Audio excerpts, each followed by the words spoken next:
Eto na nga! Mahilig din ba kayo mag-staycation ng mga kaibigan nyo? Tamang-tama sa mga tito at titas tong nahanap naming Airbnb dito sa Mabini, Batangas. Medyo for the lakad ang mga titos at titas nyo dyan papunta sa aming Airbnb. Pero worth it naman yung paglalakad namin dyan dahil napakaganda at nakaka-relax talaga yung lugar. At ito na yung pinaka-gate papasok. Kung mapapansin nyo, may mga nakataklob na block dyan kasi nagpapatayo pa sila ng kanilang extension. Kahit may mga nagagawa dyan, hindi naman sila nakakasagabal sa staycation nyo. Sobrang lawak na itong villa pero maximum of 5 guests lang yung pinapayagan nila. Gusto kasi ng host na tahimik lang at walang party-party. Pero pwede ka rito magstay na matagal kahit more than 28 days pa yan kung gusto mo nga dito ka na mag-work from home. Andyan pala si Kuya Ronnie, ang caretaker nitong villa. Pwede ka magpatulong sa kanya kung gusto mo mag-island hopping or diving.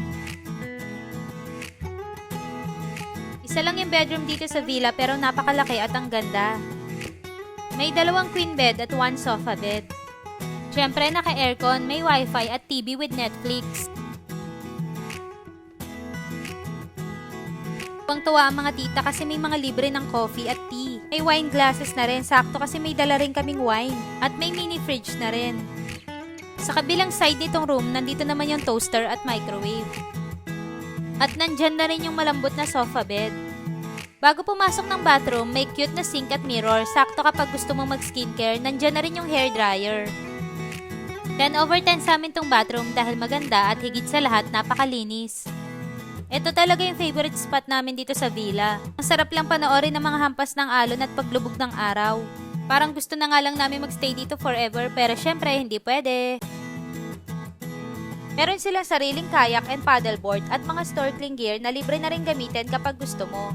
Ito yung outdoor dining area na sobrang lawak. Pwede na rin kayo dito mag-barbecue dahil meron na rin sila ritong barbecue grill. May mabibilhan naman ng pagkain dito pero kung gusto nyo makatipid, mas maganda na magbaon kayo. Tapos may restroom na rin dito sa tabi kaya hindi mo na kailangan pumasok sa room nyo para lang mag-CR. Tara at pumunta naman tayo dito sa rooftop. May mga sofa at sunbeds na rin dito kaya kung gusto mo rin ditong tumambay at magpa-araw ay pwedeng-pwede.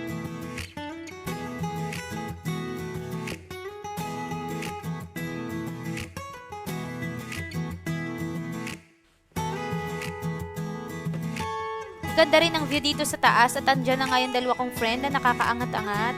Feel na feel nilang mag-emote habang may sunset.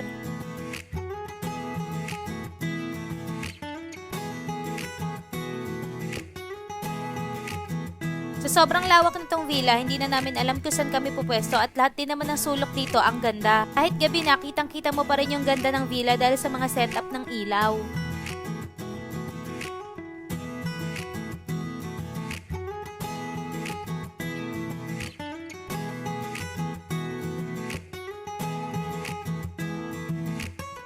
Kinabukasan ng umaga, bumaba kami dito sa beach at trinay namin mag-paddleboard at mag-kayak at sobrang nag-enjoy naman kami. Di crowded yung dagat dito kaya feel na feel namin mag-kayak at paddleboard kahit hindi naman talaga kami marunong.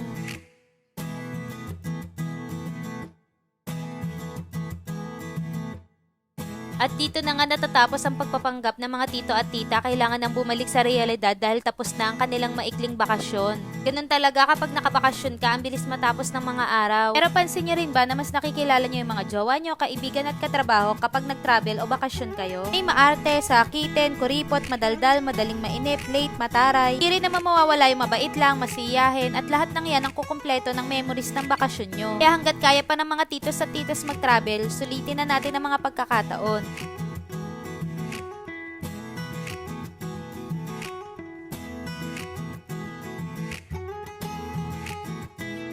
Please like, share, And comment down below. Thank you for watching. Bye!